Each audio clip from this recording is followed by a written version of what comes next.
So let me tell you about it.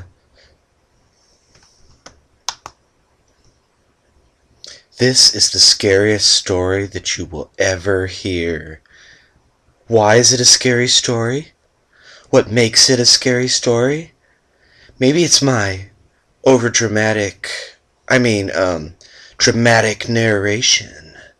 Or maybe it's how I can read words and then I could stop and screw up, but instead of editing it out, I just keep going. Maybe that makes it spooky.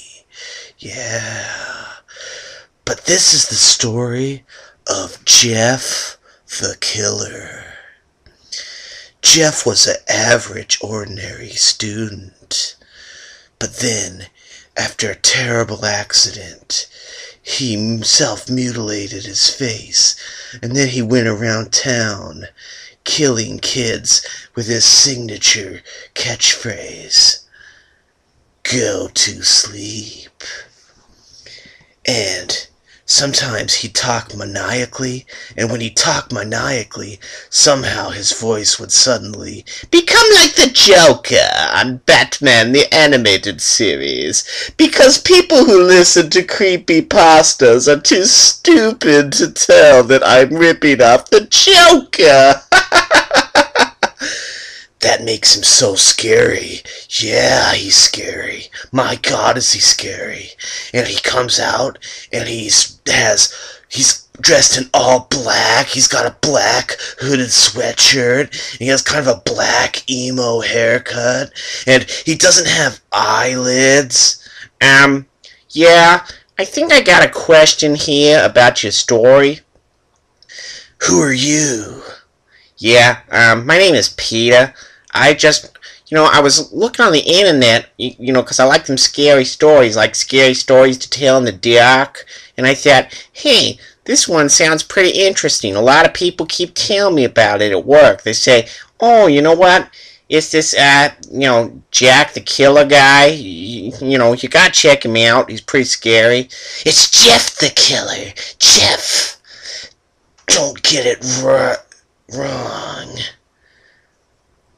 And of course, Jeff the Killer is disappointed to hear that you are not scared by him.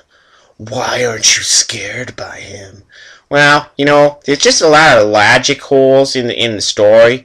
I mean, hey, I'm no Stephen King or nothing, but, it just doesn't make a lot of sense to me. What doesn't make sense? Are you too stupid to get it? Don't you see the brilliance of my emo character?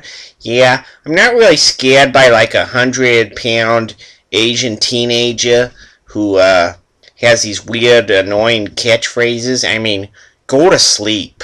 Yeah, go to sleep. That's what you tell your dog at night. That's what you tell your kids at night. Go to sleep. Maybe I'm just old-fashioned or something, but, yeah, I'm totally not feeling it. Well, you just don't know modern horror. Go to sleep is just such a terrifying catchphrase. And how can you not be scared by Jeff? He doesn't have any eyelids.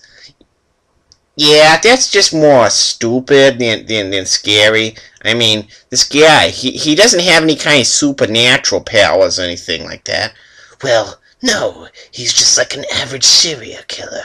That's what makes it so scary. Yeah, just not feeling it. It just doesn't make a lot of sense. I mean, yeah, if he's supposed to be an average guy, he's like an average, scrawny Asian teenager. How come he's doing like, he's doing those Mortal Kombat maneuvers on people? What do you mean? It seems like every time there's one of those kind of stories, somebody's like ripping out somebody's hat or their lungs or something. That's right. The gore makes it so terrifying. Yeah, to me it's just kind of, silly. I mean, it's gross. Maybe it kind of shows that the author is a little bit disturbed. or maybe the narrator's kind of screwed up because he likes to talk about ripping people's guts out and stuff. but that's another story for another time. It's just not very realistic. I mean, I don't know about you, but the first Paranormal Activity, it's kind of believable. They don't have lots of, like, CGI or any kind of gore or anything like that. It's just two people. It's a ghost. You don't really see the ghost. That kind of makes it scarier when you don't see the ghost. Oh, you know what's really scary? The original Haunting. Man, I tell you, Lois had to tuck me in after that one. I don't watch those. I am all about the gore and the violence. The gore and the violence makes it scary, right? Yeah, I don't know about that. As I was saying, it just doesn't make sense, because he's supposed to be like a regular guy, but he's got this superhuman strength and everything, and he's, pulling people's hearts out and kidneys out and all that stuff. Do you know how strong you'd have to be to probably punch through someone's rib cage? I just don't believe this scrawny, emo, fruity guy. This scrawny, emo, fruity Asian teenager who's got angst problems. I just don't see him getting his superhuman strength, and he's like punching through people's rib cages and stuff. Yeah, it's just not believable. And if I can't believe it, It's all about the suspension of disbelief to me. Well, maybe I'm not scary to you, but at least I'm a sex symbol to all the girls out there. Right, about that. You do realize, of course, that most of those girls are probably, teenage girls, so, first of all, illegal. Second of all, they're probably really fat, homely goth girls, and I don't know how to tell you this exactly, but I think that goth look kind of might have went out 12 or 13 years ago. I'm not the most I'm not the most fashionable guy myself, but I'm just not buying it. Well, how about the scary piano music? That makes the story great, doesn't it? That enhances the horror of the story. Am I correct? The music is okay and all, but kind of reminds me like that, that video game from the 90s. Was it the one? I don't know what you're talking about. A lot of it kind of sounds like that guy. He's got the whip. Fantastic Four. What are you doing? I'm trying to think of his name. He's got the whip. He's not Indiana Jones. He fights vampires and stuff. Oh yeah, Castlevania. The music kind of sounds like it's from Castlevania, so I'm just like, oh, that's neat. It's old Nintendo music. It kind of makes me feel nostalgic. I don't know if that really enhances the scares on that, but hey, keep trying. Maybe someday you might scare, you might scare retarded 5 or 6-year-old. Keep up the good work.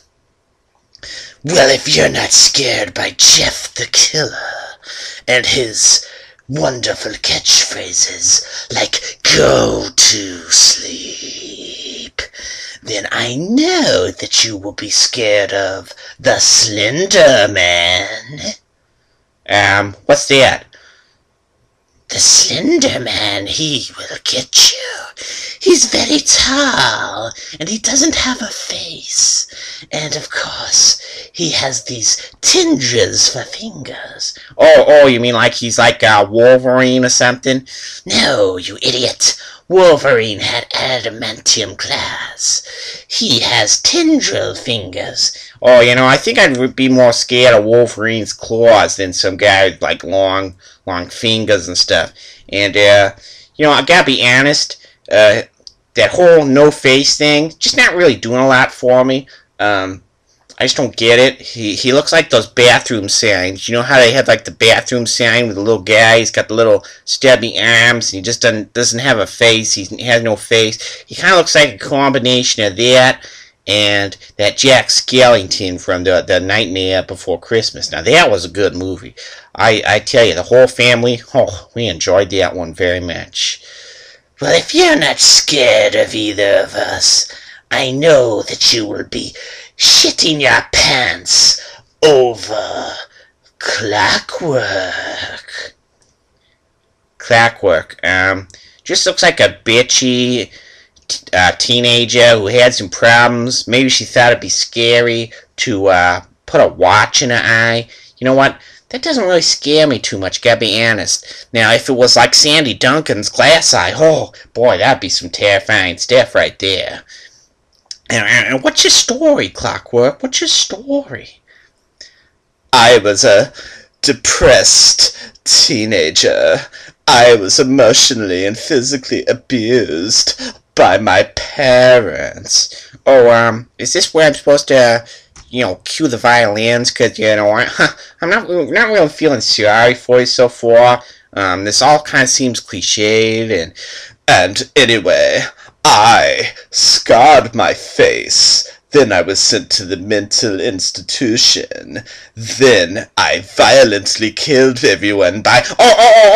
yeah, let me guess. You, ripped out their insides Mortal Kombat style, right? Because, that was so original. I totally wasn't in the Jeff the Killer stories. Go on. And I killed my parents and my brother, and there was gory sound effects, and it was very scary. Yeah, again, not feeling it, but hey, nobody's perfect. Tell you what, maybe I'll just try to make my own scary story sometime. It will be called Peter Files His 2013 tax report. Oh boy, nothing scary about thinking how much I'm gonna have to pay. That isn't scary. Yes, it just doesn't have that gore that would make it terrifying. What do you think, Slender Man? Oh yeah. Forgot to mention the Slender guy. He just doesn't talk and stuff. But hey, that adds to scariness, right? I mean, Michael Myers, he never said a thing, and oh boy, I would poop my pants thinking about him. I would poop my pants. But yeah, nobody's perfect. We aren't perfect writers. Hey, why don't I just ask Cleveland what he thinks? Maybe he's got a scary story. Peter, I don't have a scary story. I was going to tell the same scary story that you were about filing my tax returns, but I guess you already used that joke. Oh no!